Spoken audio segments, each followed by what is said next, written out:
গতকালকে সবার মনোযোগ ছিল শেখ হাসিনা কি বলেছেন।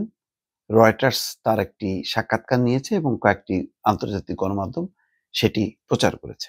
সেখানে নির্বাচন, দিল্লিতে তার অবস্থান এবং গণঅভ্যুত্থান সম্পর্কে তার মতামতগুলো উঠে এসছে। এই মুহূর্তে যেই আলোচনাটা আপনাদের সামনে করতে চাই সেটা হচ্ছে একটা শিরোনাম যেটা প্রথম আলো পিক করেছে, যে ৩ আন্তর্জাতিক গণমাধ্যমকে সাক্ষাৎকার। ৩ টা আন্তর্জাতিক গণমাধ্যম, শুধু রয়টার্স না, রয়টার্স সহ ৩ টা আন্তর্জাতিক, রয়টার্স, এএফপি এবং যুক্তরাজ্য ভিত্তিক সংবাদ মাধ্যম দ্য ইন্ডিপেন্ডেন্ট। সাক্ষাৎকারগুলো নেওয়া হয়েছে ইমেইলে, মানে মেইলে প্রশ্ন করা হয়েছে, তার উত্তর মেইলে আবার নেওয়া হয়েছে। তার মানে মুখোমুখি হননি, সরাসরি যে টেলিফোনে সাক্ষাৎকার বা ভিডিওতে সেটা সম্ভবত হয়নি। এখানে ইম্পর্টেন্ট যেই বক্তব্যটা, যে ৩ আন্তর্জাতিক গণমাধ্যমকে সাক্ষাৎকার, ছাত্র জনতা হত্যাকাণ্ডে ক্ষমা চাইলেন না শেখ হাসিনা। শেখ হাসিনা বরাবরের মতন সে বলছেন যে এটা হলো ষড়যন্ত্র, এই হত্যার দায় তার না, এটা বাহিনীর কোনো দুর্বলতা থাকতে পারে, কিন্তু এটার দায় কোনোভাবেই না। সাক্ষাৎকারে সাবেক প্রধানমন্ত্রী গণ অভ্যুত্থানে ছাত্র জনতার হত্যার তার দায়, আসন্ন নির্বাচন, দেশে ফেরা, ট্রাইব্যুনাল তার বিচার, রাজনৈতিক উত্তরাধিকার নিয়ে লিখিত প্রশ্নের জবাব দিয়েছেন। শেখ হাসিনা ৩টি সাক্ষাৎকারেই শেখ হাসিনা একই ভাষায় কথা বলেছেন। নিজে কোনো কিছুই দায়ী নেননি, কোনো কিছুর জন্যই তার অনুশোচনা নেই। ছাত্র জনতার হত্যার জন্য মাঠ পর্যায়ে আইন শৃঙ্খলা বাহিনীর সদস্যদেরকে দায়ী করেছেন। যদি মাঠ পর্যায়ে যেই হত্যাকাণ্ড হয়েছে এটার দায় হচ্ছে মাঠ পর্যায়ে আইন শৃঙ্খলা বাহিনী। এমনকি তার ভাষায় সহিংস বিদ্রোহ দমনকে সাংবিধানিক অধিকার বলেও বর্ণনা করছে। অর্থাৎ পুলিশ যে দমন করেছে বা হত্যা করেছে, এটা হচ্ছে এই বিদ্রোহ দমনকে একটা সাংবিধানিক অধিকার হিসেবে বলার চেষ্টা করেছেন।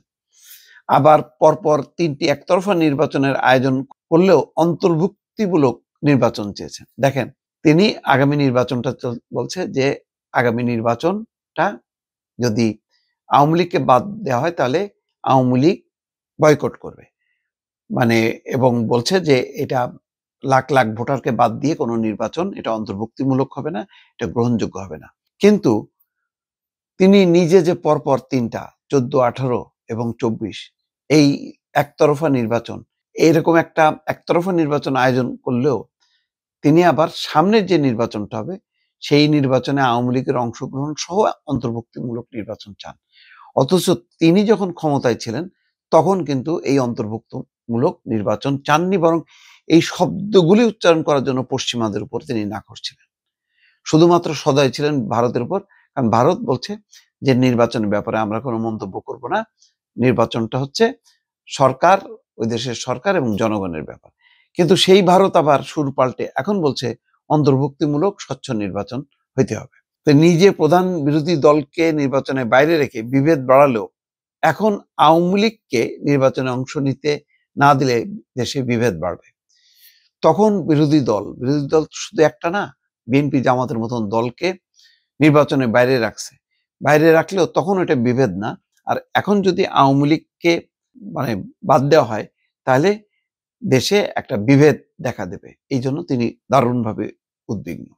চিন্তা করছেন কত বড় মানে স্ববিরোধিতা। নিজে যে কাজটা করেনি সেই কাজটা এখন উনি অন্যের কাছ থেকে চান।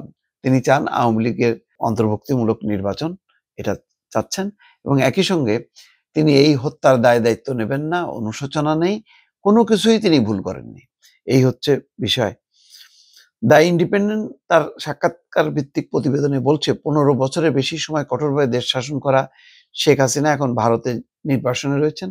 যখন তাকে জিজ্ঞাসা করা হয় গত বছর নিহত আন্দোলনকারীদের পরিবারের কাছে তিনি ক্ষমা চাইবেন কিনা, তখন হাসিনা বলেন, আমি আমাদের জাতি হিসেবে হারানো প্রতিটি সন্তান, ভাই বোন, আত্মীয়, বন্ধুর জন্য শোক প্রকাশ করি এবং তা করতে থাকবো।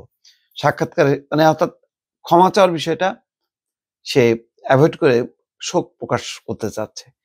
সাক্ষাৎকারে শেখ হাসিনা গত বছরের বিক্ষোভ দমনের সময়কার কর্মকাণ্ডকে সমর্থন করেন, তবে তিনি বলেন কোনো ব্যক্তিগত দায় স্বীকার করেন না, আর ওই আন্দোলন ছিল একটা সহিংস বিদ্রোহ। শেখ হাসিনা দাবি বেশি সংখ্যক প্রাণহানির জন্য দায়ী ছিল মাঠ পর্যায়ে থাকা নিরাপত্তা বাহিনীর শৃঙ্খলা ভেঙে পড়া। তিনি আরো বলেন, একজন নেতা হিসেবে আমি অবশ্যই সামগ্রিক দায় স্বীকার করি, কিন্তু আমার বিরুদ্ধে যে অভিযোগ আনা হয়েছে যে আমি নিজের নিরাপত্তা বাহিনীকে জনতার উপর গুলি চালাতে বলেছিলাম, এটা ঠিক নয়। অথচ মানে ভিডিও রেকর্ড প্রমাণ হয়েছে, অডিও রেকর্ড, যে তিনি নিজে এই নির্দেশ দিচ্ছেন, যে ফজলিনুর তাপসের সঙ্গে বলেছেন যে সেই মরণঘাতী মারণাস্ত্র, মানে লেথাল উইপন ব্যবহারের আমি নির্দেশ দিয়েছি। পরিষ্কারভাবে সেইটা আবার ওই তার যে অডিও, এটা পরীক্ষাও করা হয়েছে, সেখানেও সেই প্রমাণ পাওয়া গেছে। শেখ হাসিনা দাবি করেন, প্রথম দিকের হত্যাকাণ্ড নিয়ে তার সরকারই ছিল স্বাধীন তদন্ত শুরু করেছিল, কিন্তু পরে তা বন্ধ করে দেয় অন্তর্বর্তীকালীন সরকার।